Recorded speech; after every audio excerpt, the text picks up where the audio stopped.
am here with a wrestling legend. I grew up watching this man, and it's an honor speaking with this man. It really is. I'm here with Lanny Poffo. How are you doing tonight? I am the genius, full of glory and renown. Yes. Wow. Talking to you, like, you're one of my childhood heroes. I watch you all the time, and it's really an honor talking to you, genius. We're gonna ask you a few questions, mostly about your career, and because we're doing a thing on DoorStumpNation.com with interviewing legends, and you're maybe the biggest legend we've ever interviewed. Yeah, bigger than anybody combined, really, because you're the genius. And first things first, how'd you get started into the wrestling business? Well, my father is the great Lanny Poffo, and I graduated high school in 1973. In the half of the class that made the top half possible. That's a joke, okay? Oh, I get that. And then from 1973 to 1994, that was my career, 21 years. I see. That's awesome. And so your father, did he influence you becoming a wrestler, or did you pursue anything else? Was there any other options of not, you know what I'm saying? Well, we all had something in common. We all wanted to be baseball players. Uh-huh. My brother, the Macho Man, is the only one that made it to the minor leagues. I see. And I fell short, and so did my father. I see. But it was a good dream, and then we each pursued wrestling after baseball fell through. I see. Speaking of your brother, how is Randy doing these days? Oh, he's doing really good. He's 54 years old and doing very well. That's awesome. That's good to hear.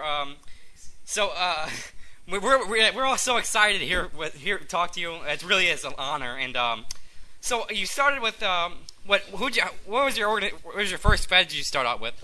Who was your first? Who would you first work for? I wrestled in Aurora, Illinois for some fly-by-night promoter, and I thought it was the greatest thing that ever happened to me. Okay, and then my first real organization was when Ray Gunkel passed away. I wrestled for All South Wrestling, and Gunkel, the widow of the late Ray Gunkel, and that was for about 8 months, and then I went on to work for the original Sheik Eddie Farhat in Michigan and Ohio. There I went many places. Amarillo, Texas. Charlotte, North Carolina. Charlotte, North Different Carolina. territories.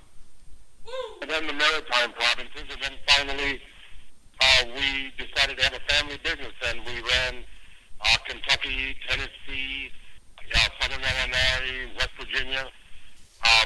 It was our organization. We promoted for 7 years, the Poffo family.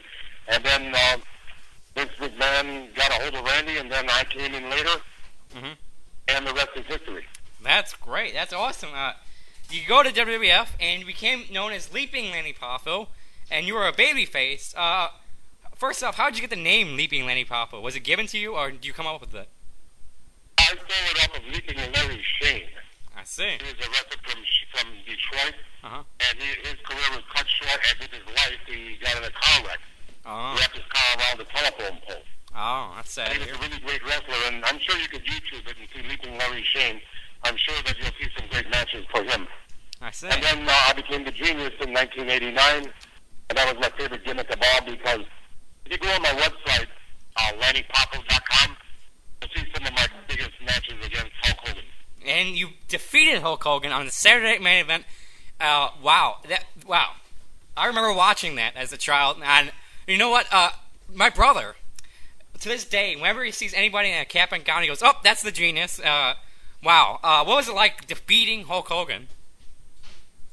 Well, I will never get over being grateful to him for what he did for me. He certainly didn't have to do that, and I think it was very nice of him to do that for me. And just because I don't want to go up to him and say, "What have you done for me lately?" because that favor is enough to carry me through my life. If he ever called me up, I definitely owe him some favors. I see. Wow. Defeating Hulk Hogan on NBC, Saturday Night Main Event, prime time. Wow. That is awesome. And were you with WWF for the first ever Saturday Night Main Event, by the way? I'm sorry? Were you with the WWF when the first ever Saturday Night Main Event occurred? No. You were not? The first ever was before we even got there. Now, the second one, you'll see Uncle Elmer's Wedding. Oh, yeah. The second, that was the debut of the Genius. I was Leaping Lanny. I did a poem for Oklahoma. You'll see it on my website. Okay. But this was not the first Saturday Night's Main Event. No way. I see. This is about the 20th. Oh, okay. And I defeated Hulk Hogan. Yes. See, that started out in 1984 or 85. Oh, okay. And this was 1989 that this finally happened. I That event was one of the final Saturday Night Main events. Oh, okay, okay. And now, what was your favorite piece of business with WWF? I'm assuming going and feuding with Hulk Hogan, right? That's my favorite, and also my appearance on the Regis Philbin.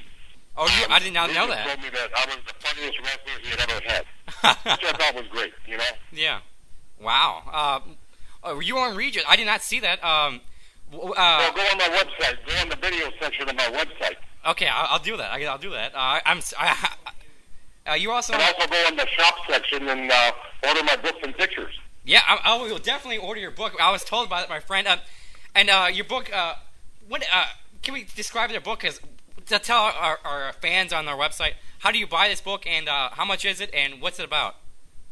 I just go on the shop section. I've got PayPal. You can do a credit card, PayPal, or send me a check. All right. Either way, I'll autograph it any way you like. Awesome. Sounds awesome. We're gonna do that. We're gonna buy your book, and we're looking forward to reading it. And are you writing any new books? Are you in the process of writing any new books, or what? Now that I've got some exciting things that are happening now, I may get my own TV show, Lanny the Non-Smoking Dad, based on my book, Limerick from the Heart and Lungs. Really? Yeah. So that's exciting. I read about that, and did you produce any shows, or we're looking forward to that? We got a pilot show, and we've got some people that are interested in it. Awesome. And we hope that's on the air. And right now, we're gonna ask. Well, we're gonna get to that later on, what you're doing now and stuff. But we still got a few more questions about WWF and actually WCW questions. But so you were later on in WWF. You were managing the Beverly Brothers. What was that like?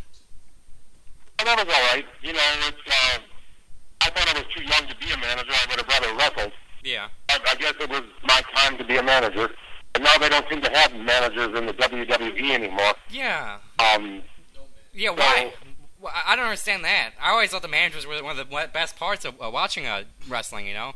I always thought they added more color and charisma to it, but I think you They gave a lot of work. It gave a lot of work to a lot of Hulu men, you know. So, you know. But if the phone rang, I would go. Did you see me on Hannity and Combs on Fox News? Yes, we did. Yes. Lex Luger. Yeah, you were with Lex. Deborah. And you were with legend Lex Luger, and you were with Deborah, and we actually favor that on I favor that on my favorites on my web my browser, and I didn't know that. I didn't know you were on until my brother goes, "Oh my God, the Genius is on! You got to see it! You got to see it! You got to see it!" I saw it. And what happened was, if you go on my website, LannyPoffo.com, go into videos, scroll all the way down and to the right, then all 5 segments of Hannity and Combs were on. They really liked me, and they asked me if I'd come back any time if they ever needed to talk. You know, somebody, because I live like 20 minutes from the studio in Florida, and they know that I'm an interesting guest. Yes, you are. But I wouldn't let them. One thing I didn't do is rat anybody out but myself. I admitted to using steroids. I even admitted that my testicles atrophied. Which a lot of men wouldn't like people to know. Yeah. That's my honesty. Because if I can scare somebody into not using steroids, I don't mind using myself as a sacrificial lamb. Yeah, and we're gonna get to that later, where where your new thing, where you can try to steer children away from drugs. So we're gonna get to that in a second. And we did see you on Hannity Combs. And who called you for being on Hannity Combs? Was it anybody like Sean Hannity said, "Oh, we gotta get the Genius," or what was that? How did they get you on the show? The producer was a fan of mine. Awesome. And he found my website. Uh-huh. And he contacted me because I have an email, and I answer all my emails because I type about 100 words a minute. I see. And but I had just come back from Downers Grove, Illinois, and so I was like a little bit late for answering his email. He thought I wasn't interested. Uh-huh. But then after I was on the first one, they invited me back again and then again. But the thing is, they're trying to get me to say that steroids killed the wife and child of Chris Benoit, and that's false. Chris Benoit is guilty of that, and four women